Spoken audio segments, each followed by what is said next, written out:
बार बार PM साहब कह रहे थे कि Indira please, Indira ji please please, Indira ji ने क्यों नहीं किया, इंदिरा जी ने डिमोनेटाइजेशन क्यों नहीं किया, मोरारजी देसाई जी ने किया, उसके बाद किसी ने नहीं किया। 40 बार कमेटियां बैठी और ये चीजों की बात हुई। आपने बार बार, आपके पीएम ने कहा कि इसलिए नहीं किया क्योंकि उनको वोट की राजनीति करनी थी। प्लीज सुनो, प्लीज, मैंने बोला पीएम ने कहा, मैंने नहीं कहा। यहाँ तो उनके भाषण से यही लग रहा था। Please address the chair, please address the chair. जब भाइयों बहनों वो कहेंगे तो हम क्यों, आपका ही पीएम बोलना पड़ेगा ना। No, please address the chair. उन्होंने ये कहा कि इंदिरा जी ने वोटिंग के लिए किया था, लेकिन मैं जरूर कहूंगी कि 100 बेईमान बच जाए, लेकिन एक ईमानदार को बचाने के लिए जो लीडर होता है वो पहले ईमानदार को बचाता है। जो 125 डेथ हुई है, यह अनुभव था उनका। अब आपकी अनुभवहीनता ने नोटबंदी करवाया। आज जिस तरह से नोटबंदी के कारण जो 125 करोड़ में से 120 करोड़ लोग जिनके पास कैश सिर्फ उतना ही है जिनसे वो अपने बाल बच्चे पाल सके, अपनी बेटियों की शादी कर सके, अपने बेटे को सेटल कर सके। मुझे समझ नहीं आई फाइनेंस मिनिस्टर साहब कि एनपीए का काला धन था या बेनामी संपत्ति में काला धन था। मैं नहीं कह रही ये काला धन नहीं था, लेकिन ये कैसा काला धन था। बहुत सारे यहाँ पर मेरे सदस्यगण बैठे हैं, पुरुष सदस्यगण बैठे हैं, उनकी वाइफ अगर वर्किंग भी होगी तो वो 2 रुपए जमा करती है अपने घर को सेव करने के लिए। 2008 में मनमोहन सिंह जी ने अपने देश की आर्थिक स्थिति को तभी मजबूत रख पाए थे क्योंकि उन्होंने ये कहा था कि हमारे हर व्यक्ति के पास कैश होता है, और ये वो काला धन और वो क्राइम वाला काला धन नहीं है। वैसे ही एक घर में जब एक पति कहता है कि मेरा बिजनेस ठप हो गया है, मेरे को घर गिरवी रखना पड़ेगा, तो पत्नी या माँ के रूप में एक महिला कहती है कि मेरे पास तुम्हारे ही पैसे चुराए हुए हैं, फिक्र नहीं करो, घर बच जाएगा। तो क्या वो, प्लीज, क्या वो काला धन था?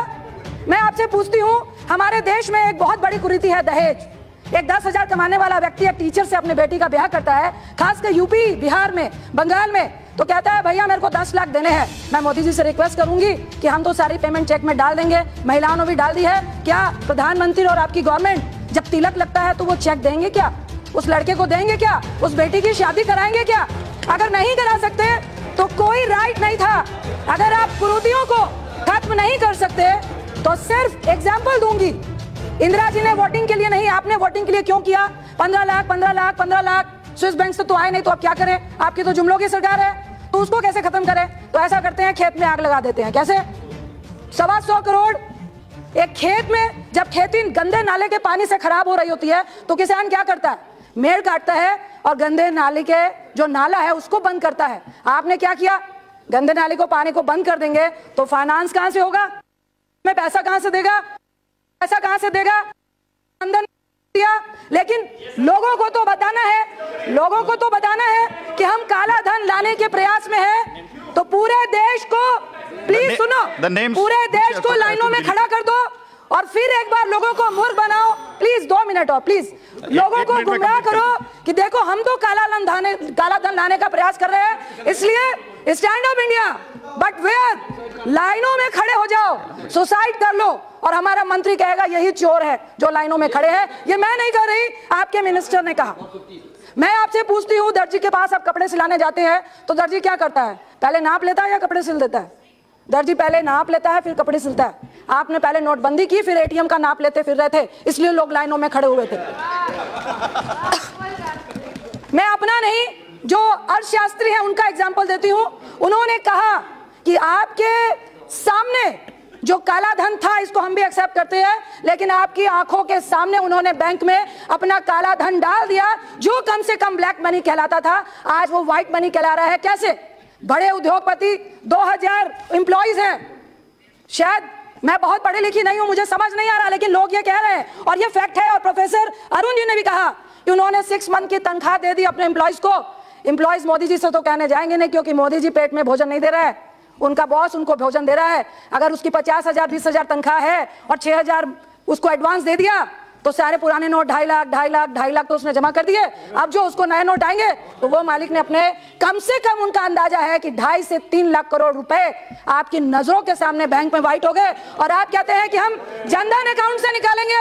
मैं पूछती हूँ कैसे निकालेंगे? मैंने भी 2 लाख जमा किया, क्या कर लोगे? मेरे जमा थे पैसे, मेरी बेटी ने, मेरा बेटा स्पोर्ट्स पर्सन है, प्लीज 2 मिनट, स्पोर्ट्स पर्सन है, उसको मिलते हैं क्रिकेट के, उसने 2 लाख रखे थे, जमा कर दिए, क्या चेक करोगे?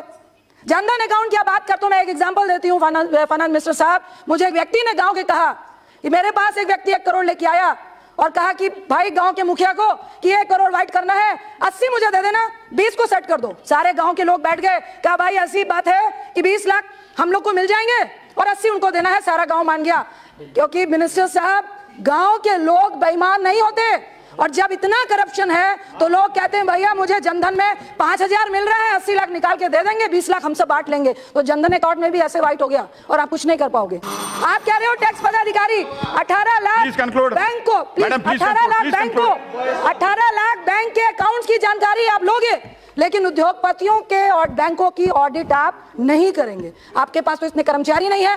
आपने नए तरीके के 2 भ्रष्टाचार दिखाए, एक बैंक भ्रष्टाचार और दूसरा ये जो अब आप इनकम टैक्स के जो इंस्पेक्टर राज को शुरू कर रहे हैं, ये सिर्फ लोगों को त्राहिमाम करना है। मेरा लास्ट में सिर्फ प्रश्न है एक मंत्री जी से कि मंत्री जी, फाइनेंस मिनिस्टर का मुझे नहीं लगता ये डिसीजन था, ना ही आरबीआई गवर्नर का था, क्योंकि आरबीआई गवर्नर का भी काम उस दिन पीएम ने कहा था, आरबीआई गवर्नर ने किया था जो अनाउंसमेंट आरबीआई गवर्नर करता है। फाइनेंस मिनिस्टर का भी जो बजट की स्टेटमेंट थी वो सब 31 दिसंबर को दे दी थी। मैं तो सिर्फ ये कहूंगी कि ये जिसने भी किया, सिर्फ इतना बता दीजिए कि काला धन आया, फेक करेंसी आई, करप्शन क्या ब्लॉक से खत्म हो गया? क्या पुलिस वाला गाड़ी पकड़ता है तो घूस लेनी बंद हो गई? ये नोटबंदी से कैसे बंद हुआ ये मुझे समझ नहीं आया। मैं आपसे पूछती हूँ, आपने जब वो नहीं लगा, 1 मिनट लूंगी, digital payment please conclude, please conclude, half minute. JP Morgan world का नंबर 1 बैंक है, 2000 करोड़ रुपीस खर्चता है अपनी सिक्योरिटी पे। उनके 3 साल पहले बैंक हैक हो गए। हमारे पास साइबर सिक्योरिटी के लिए आपके पास क्या प्लान है? साइबर कोड आप बैठिए, कृपया बैठिए आप। Please sit down, you please address the chair. Please half minute. Ranjeet Ranjan ji please address the chair. Please only half minute. आपके पास साइबर सिक्योरिटी के लिए क्या प्लान है? आपके पास साइबर कोर्ट में हमारे पास जज नहीं है, क्या प्लान है? बैंक के सर्कुलर में अगर आपका एटीएम हैक होता है और आपके पैसे कोई निकाल के ले जाता है तो बैंक उसका जिम्मेदार 90% तक नहीं है, तो उसकी क्या प्लानिंग है?